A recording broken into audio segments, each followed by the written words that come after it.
All right. Well, thank you for tuning into the After Hours Kind of Fake News. It's our November After Hours. We have Sarah Sanchez. How you doing? Yawning. Good. Sorry, I was just yawning. It's kind of late, so excuse night. This time it's night. And then we have Jarrett Cicero. How are you doing? What up? What up? What up? I'm doing good. How are you guys? I'm Selena Bryan. I'm doing good. If anybody's just tuning in and this is the first video you clicked on, I just kind of like to give people the rundown. Kind of Fake News we do monthly. If you watch the regular Kind of Fake News, we break it down into topics. And then this is the After Hours after the show where we kind of just chill, hang out, talk about whatever comes to mind with no specific platform. Sometimes we add on to topics we talked about during the main episode, or sometimes we just talk about completely different things. So it's more for our listeners and viewers to just better get to know our personalities and kind of like you're just hanging out with us at home. Chilling. Yeah, more interesting talk. This is where we pop. I feel like I wouldn't even like. These are just so fun. Like a funeral.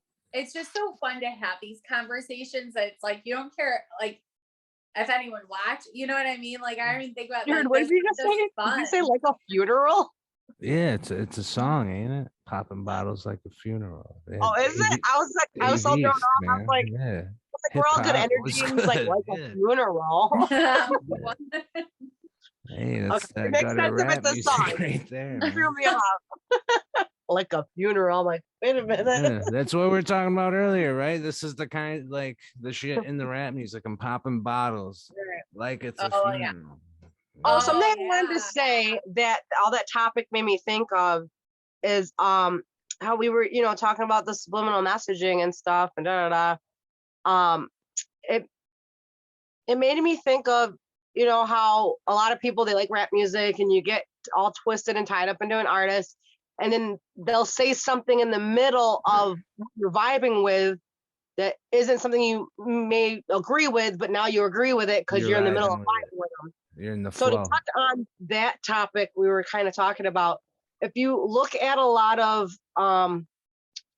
psychologists, not specifically Freud, but a lot of about controlling the masses psychology, what you do is like you make somebody your friend first. If your goal is manipulation, you make somebody your friend first and then you slide stuff in there. So just in general, you could do that just yourself in a regular conversation. We all probably do this without even thinking about it. So say I'm talking to Sarah, we're just hanging out and I'm like, first I'm buttering her up. I'm like, your hair looks so beautiful. You're so pretty. So you start with that. You start with the butter up and compliments. That's one. Two, then you try to relate. Like, oh yeah, I used to have like black hair and then I went natural, So you try to relate. And then you throw something in there, be like, well, you're so pretty. Like, you would look gorgeous with a boob job, And you just slide that in there. And now you got the person planting seeds like, oh yeah, I'm pretty. Right. And the person was talking about I'm pretty. I like this person that's talking about how I'm pretty. And then they slid in there that she got a boob job. Now I'm correlating admiration with altering my body.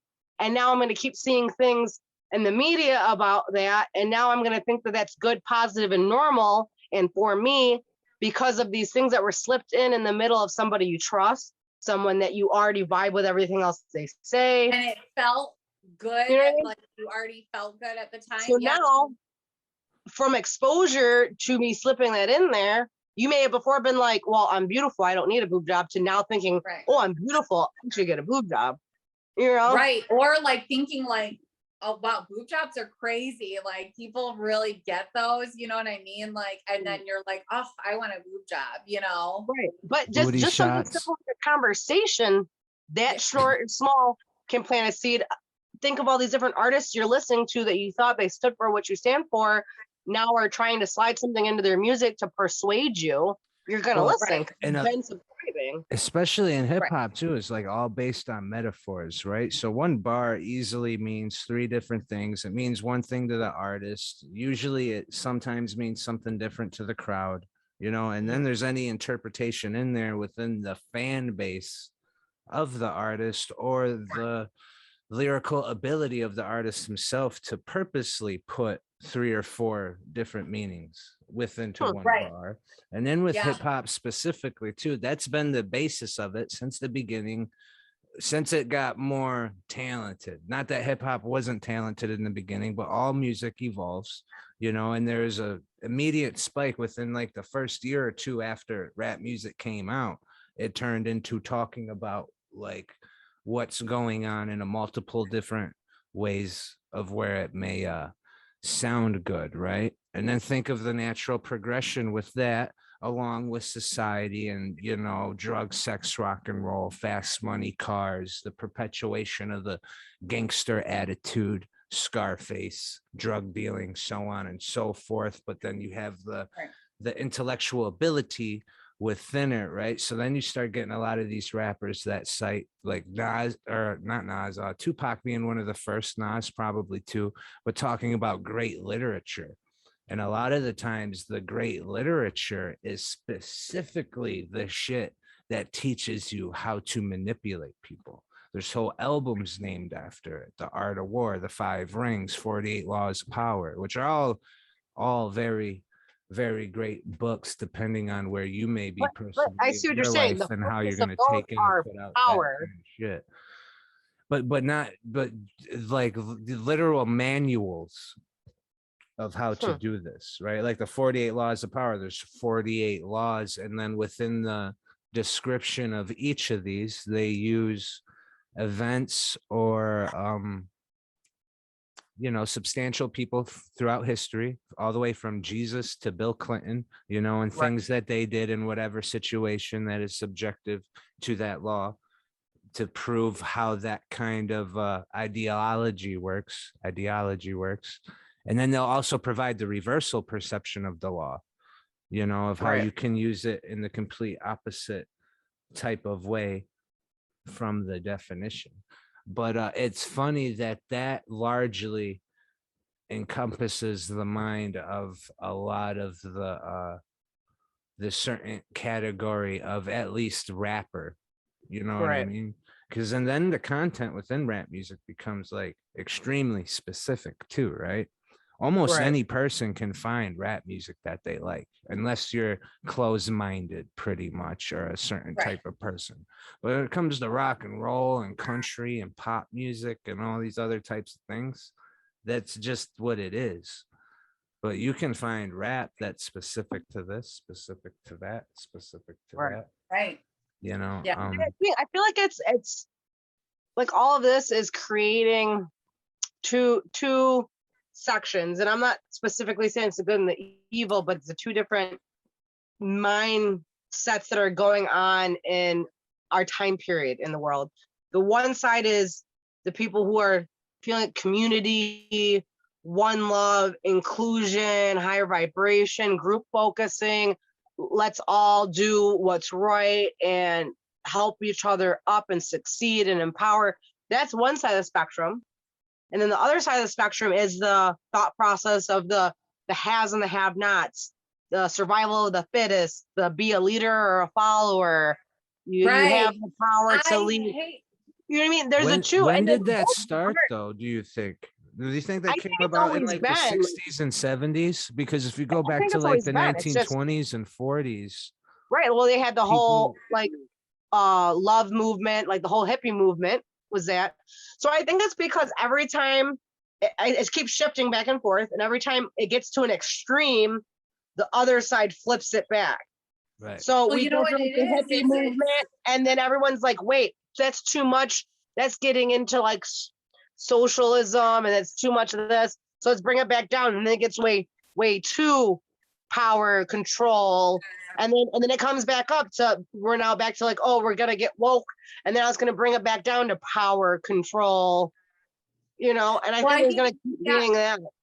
Well, and that's the definition of polarity, right? And the further into 3D you are, the more polarity there is, right? Just like with everything, you know what I mean? Like conservative, liberal, man, woman, the different views that you have, you know, survival of the fittest or one love and unity. There's people that are way up here. There's people that are vibrating way down here, and it's separate. Everything's so polarized and separate. And same thing with masculine and feminine. The fucking internet really helped with that too, right? You know, right. Yeah, this time period's different. But a lot of it's about, so when they say, when you're raising your vibration, there is less polarity. Essentially, it's like, that's what essentially the goal is, right? Is, what's it called? It's like the opposite of polarity. You know what I mean? Where it's just, and I think that that's genuinely what's happening here. Like, it's not so masculine, feminine. Like, we see that become more fluid in the children today. So I see what you're saying. So we're in a time period where it's starting to meld together. Yeah. So like before there was a clear line, male, female. Now we have some people that are in the middle. Before it was like Republican or Democrat, but I'm seeing a lot of Democrats with Republican views, Republicans with Democratic views. Same. People not being so, and I think that has to do with the age of technology. Because before it was kind of like everybody trusted everything they heard. There wasn't like a question your government. There wasn't the question the news. There wasn't a question. Nobody was questioning anything, even with the different movements and everything. You got on a train and that was the train you were on. But nowadays it's like you're on the train and you're like, wait, that train has something that has to do with me too. And then you just start train jumping. Like, that's what I feel. Yeah, where it's almost just like you're on your own ship going where you want to go. We're not even on trains anymore. We're in hovercrafts. You're not following any group just because it's that group. You're individualizing your own belief system, creating your own signature, your own beliefs. You're not thinking for yourself. But I think that's another kind of thing too. Like, we hear a lot about how technology is bad. And I think that those are subliminal things that they put in our brains too. Like, technology is bad, blah, blah, blah. But really, well, anything can be bad if anything, administered wrong. Anything can be bad. Exactly. So it's like, I think that there's good sides and bad sides to everything. You know what I mean? And everything can be interpreted in a different way. And like they say, like that, you know, it's like the war is psychological. It's not a physical war. The war is psychological. That's what it is. And it's really about, a lot of this age is about mastering the polarity within yourself, coming into balance. It's really about knowing yourself, right? They say too, like, the whole point of God and experience, like he says to his children, go and learn, right? And I was watching this called The Initiation with Mateo de something. I know the dude you're talking about. That's the guy. He like lived in like some place, right? And has like memory of everything in the world or something. Yes. And so, and he says, you know, I'm your guide. You know, like, so it's just, and he says that essentially what it's like in the upper realms, demons and angels work together because it's all about lessons. It's all about lessons. So it might be like, it depends on what you need. Whereas angels may step in and like save you from something and help guide you on this path to learn this lesson. But if you're not learning it, they might say, he's like, in the, you know, 66th dimension, you know, the angel might go to the demon and say, you know, they're not learning this lesson. They're not on their path. They're not where they need to be. You know, you need to go make this car accident happen. Why would a demon and angel work like together though? I don't. Because if you think about it, they have a higher purpose beyond whatever their impact is here, right? Selena, you're muted. Thank you. Jeez. No, what Jared is saying, like, I get why he's saying that, but I'm not saying I agree with it, but what it sounds like it's like a yin and yang situation. You think angels and demons have free will? Like, well, it's almost like they don't view it that way. I don't think they do. They're all working together is what but that is a viewpoint. I mean, I get that, and I'm all about like the yin and the yang, and I understand that. And that also kind of coincides with some of like the more nature religions of the, you know, fire, earth, and water, or you need the storm to have the sun or to have the rainbow. Right, like it's all, it's not like extremes, it all flows together to make the whole. Just like nature, things have to die and be reborn. And it's like we view these things as so negative. Not a line. Right. We view certain things as dark and negative, but that's again in 3D, the polarity, whereas up in the 6th dimension, they're just working together towards a common goal. And sometimes it's light that they use or dark that they use. And dark is literally what creates matter. Yeah, but you wouldn't have matter without darkness. And that's why I think that's like the interpretation of like earthly things are the devil. You know what I mean? But how would the evil and the good have a unified goal if they're essentially split from each other? If the demons and angels working under God and under Satan, right? Like they're doing that bidding, I would imagine, within this idea. So do they have their own purpose outside of good and evil? So you know what I'm saying? Or is that humanizing angels and demons by I saying think that's that? humanizing it. Yeah. Like for the way I understood it is that it's really the goal isn't like, so we are light. That's it. That's what we are. That's what we came from. We are light. That is what it is. That's what we are made of, right? Now, however, in order we're stardust. What's that? So we're stardust. We're stardust. All matter comes from somewhere. Literally, like we're crystalline. But it's like, it's almost essentially that the whole purpose of God, like the universe, is to know itself. Our entire purpose on this earth in existence is to know ourselves deeper and deeper. And so what happens is it's almost like there are these certain, they distort the light. There's this dark that distorts the light where it's like, you're just the light. But on this like fucking quantum level, it's more so like you distort the light with the darkness and the different colors and the fractals, and you fractalize the light, and it's like all these mirrors to be able to see yourself. So it's almost like it leads you get led away and your light gets distorted so that you can know yourself deeper and deeper and find your way back to knowing yourself and the light, finding your way to the light through the distortedness. And it's like essentially just this mechanism to know yourself deeper. Like how much can you learn? How deep can you go? How deeply can you know yourself? I don't know how is knowing yourself in the idea of knowing yourself, right? Is yourself already determined, or does self change as you go? Because to know self versus free will. Like if I know myself, that's my truth. But does my truth change? Like, you know what I'm saying? Yeah.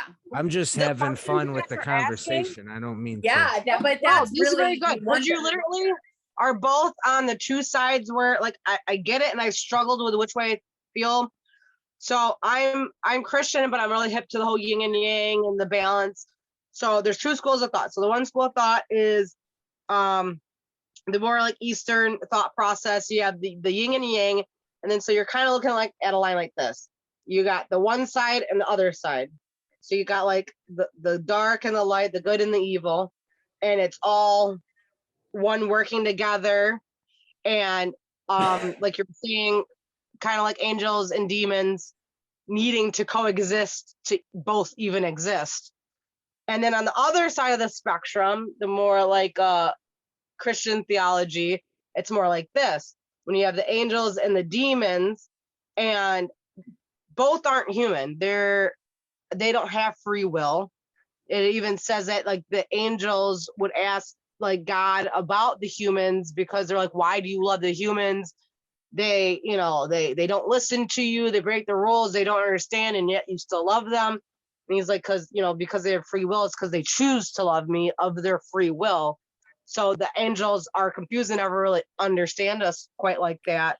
So that's more of it's still the light and the dark needing to both exist to understand that the other one exists, but it's more on this plane rather than on this plane, if that makes any sense.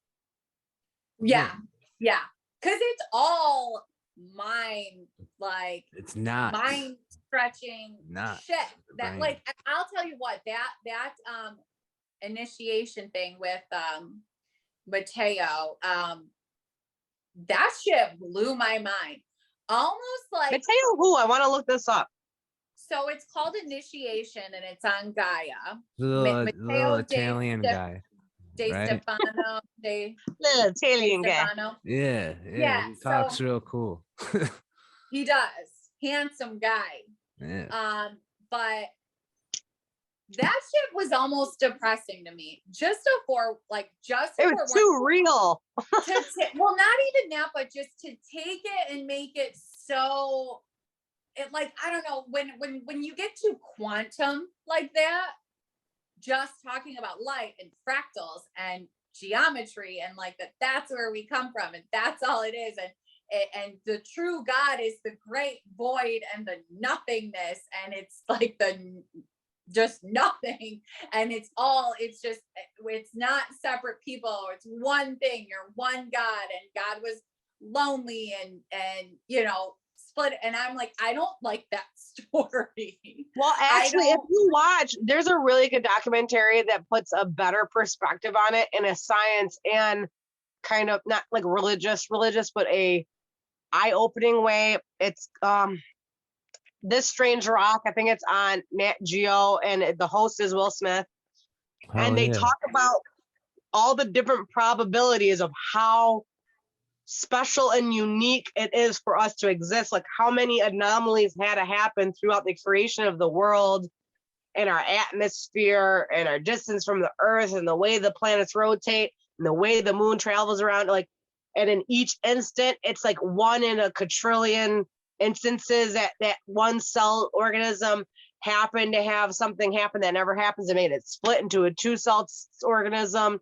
The basis of our existence is so rare that, even though there's thousands of solar systems out in the universe that could have a Earth-like planet at the right distance, the Goldilocks, distance that could viably hold life, still, even with those planets, there's so many other things that would have to happen in order for them to be humanoid type intelligent beings, even after that point. And they go through the series talking to different astronauts that actually have seen the Earth from outer space and how much of a difference it makes for you to realize how insignificant we are in the grander scheme of this huge infinite universe, but B, how unique we are, because the probability of us existing in the way in which we do is almost impossible. But then, and it doesn't talk about it in that documentary, but yes, we might exist possibly only like this, but then you have unlimited other multiple universes, which is a theory of us being humanoid possibly, but in so many other scenarios. How do they even take because of the pictures concept of of that time. shit? Right? What? When you can get the poster of all the different universes, right? The split off galaxies, all the different galaxies, like the Milky Way, and how the fuck do they get a picture of the Milky Way? And I'll be honest, sometimes I don't even I'm not saying it's not real or I believe in flat Earth. It's just mind-boggling. The more that I think about that stuff, I don't get it. When you think so big, it's like for me, sometimes I don't like it because it's distorts your mind. I'm I'm this one small thing right here. I can't think too much about what's out there because I don't know what the fuck I am in that. I can't see it. I'm I don't fucking know. What am I fucking floating around here? Is it dark out? I don't know. I'm I don't want to fucking think about that shit because it should make you think of two things. It should make you think of two things. One, there's so many other people out there in the world having their own experience that you are not unique, but two, that you are You the only say the one opposite experiencing too. right. You're the only one experiencing it this way at this time, at this moment. So you're completely unique. Right. I think the Same thing that I like time. to remind myself, because it makes me a little anxious, honestly, when I keep talking about like multiple universes, dimensions, like, oh my gosh, this shit's like just, it's like trips you out. You know what I mean? It's like, it's just expands your fucking mind and you're like, whoa, that's like a lot to digest. But I I also don't think you should do acid. no. So I You said that, oh my God, guys. Eat Oh the my God. mushrooms, man. believe. Eat the mushrooms But it's instead. like, I think about, I remind myself that we also have the limitations of humans placed on us right now, right? We come into Earth and it's all about placing limitations on us. Whereas anyone who's had near-death experiences talk about how they're like, I was everything, everyone I've ever known. They're like, I can't describe it. It was you're everything. You're yeah, how are so many people having the same kind of near-death experience? You're connected to everyone you've ever known in your life. It's all because we rejoin the collective. Exactly. A lot of time a near-death experience. It's almost like I think the reason that it can seem like mind-boggling or like is because we're thinking about it from a just one self alone perspective. You feel like alone in it. You know what I mean? When it's really, we are all connected. We are all a collective. We are all together. That's part of finding happiness. What's that? I think that's part of finding happiness. Yeah. Finding the connection, even in a stranger that you're not even speaking to. I think feeling the vibration of others being part of your vibration, even without looking at them or saying a word. Exactly. And it's like a sixth sense that you don't even have, you know? Yeah. And I think that a lot of like having anxiety for a lot of my life, right? And so it comes up a lot in things that you talk about when you try to understand new things, when you just like, or just in general in life, like you get this anxiety. And one thing that I've really learned about anxiety, for me anyways, is that anxiety really only comes in when you're not feeling connected. Like, have you ever thought about that? Have you ever felt out of control? Yeah. Have you ever felt super connected to people and just, you're like, oh, I feel so close to you, and had anxiety at the same time? Or is it when you feel a disconnect? You feel a disconnect to yourself, to your source, to it, and you know what I mean? So I think that we have this fear and anxiety, but it really stems from feeling cut off from your source, feeling a disconnect between you and other people, you know, and it's really that overthinking sometimes disconnects that flow, right? There should be a study. I don't know if it'd be measurable, but what if like anxiety is like your energy, your soul, your energy disconnecting from your body, which is causing a panic attack or anxiety? Oh yeah, they absolutely say that when they talk about chakras and stuff like that, that all disease, all pain, all discomfort, and all fear stems from chakras having blockages. So it's like a kink in your energy, where energy is supposed to flow, right? Your energy is supposed to be flowing in and out. Your source, like you have your source, it's coming in, it's flowing out, like it's moving. The disease and dis-ease, right? Any of that stems from blockages in your energy. And the thing is that, and I haven't had another energy healing since, but I paid for this really expensive energy healing. And I found it so intriguing. And I didn't know how much I believed it, but I was like, I'm just going to do this, right? Paying hundreds of dollars, clear. But she literally, like, they could call it out, like the chakras and what the chakras represent and how you felt and where you have blockages. And it really makes you believe. I genuinely believe in intuitives and psychics. I absolutely believe there's fakes out there that don't know what they're doing. It gives it a bad rap, but I absolutely believe I absolutely believe that we can be connected to one another in a way that we actually can see and feel that and know where they have a block in their energy. Because I've felt that shit before. Is it like Reiki? Reiki. Yeah, so it's like Reiki, but also, yeah, so there's different types. There's like Reiki, there's quantum healing, there's different types of things. So I can't remember, I think it's a form of Reiki, but it's like kind of a more powerful clearing. But the one thing I will fucking say is that I didn't feel anything right away. Okay. I had this session with her. It was really cool. She gave me a lot of insight. She was also a medium. So she said like a lot of stuff like about my dad and grandma that was like super, just really cool to hear. But then she does the energy clearing at the end. Okay. I think it was either later that day or the next day.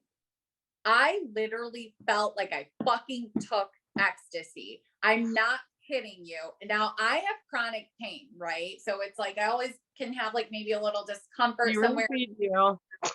What's that? Said she roofied you. Right, but it literally was over Zoom. It was over Zoom. Okay. I was just saying, just be careful. Yeah, I didn't drink anything. No, I didn't drink anything. Nothing like that. Don't drink the Kool-Aid. It was literally like this over Zoom. I literally, she's like, and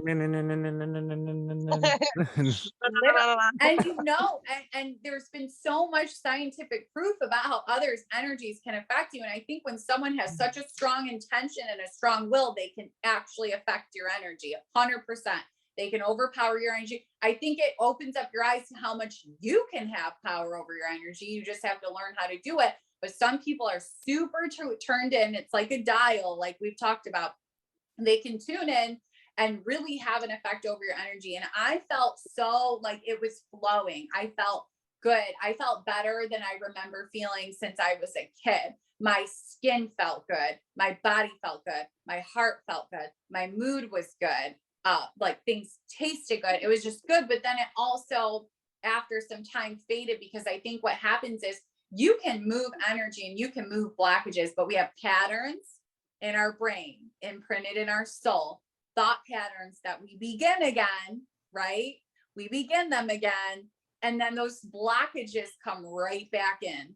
Your energy kinks right back up where it was. So I think like when you're getting energy healings, when you're doing those things, it's really, you can have someone temporarily affect your energy, when in the truth of it is you're the one who has the power deep down inside to change your thoughts, to change your patterns. Like you can do it, but energy clearings absolutely help. But that's why I think it can genuinely be temporary, because if you go back home that day and and the same thing, Joe Dispenza with the meditations and stuff he does, he talks about, he's like, you can come to one of my workshops and like be cured of something. And then you go home to your same environment with your same patterns, your same thoughts, your familiar surroundings, and you can fall right back into the way your mind was working before. And that it's kind of like addict recovery treatment, people, places, and things. If you fall back into less than 1 minute, guys.